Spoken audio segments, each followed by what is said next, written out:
வணக்கம்.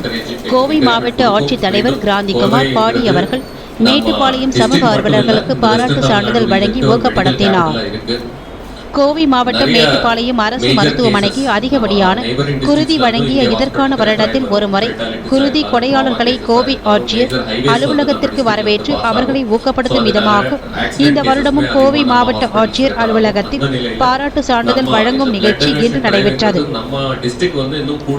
இந்த ஆண்டுக்கான 2023 மற்றும் 2024 சிறந்த குருதி கொடையாளர்களுக்கு கோவை மாவட்ட ஆட்சித்தலைவர் கிராந்திகுமார் பாடி அவர்கள் நம்ம மேட்டுப்பாளையம் சமூக நல குழு ஒருங்கிணைப்பாளர் பேராசிரியர் ஜெயக்குமார், மேட்டுப்பாளையம் சுபா மருத்துவமனை மருத்துவர் மகேஸ்வரன், சவிதா மருத்துவமனை மருத்துவர் சசித்ரா, தாமோதரன் மேட்டுப்பாளையம் அரசு கலைக்கல்லூரி மேட்டுப்பாளையம், ஸ்ரீகுமரன் கலை மற்றும் அறிவியல் கல்லூரி மற்றும் சிறப்பு CITU பொது தொழிலாளர் சங்க நிர்வாகிகள் மனசி சாமுவேல், ஹானவாஸ், முகமது அலி ஜின்னா, ஹபீபுல்லா, பவீர் அகமது ஆகியோர்களுக்கு சான்றிதழ் வழங்கப்பட்டு பாராட்டு தெரிவித்தனர்.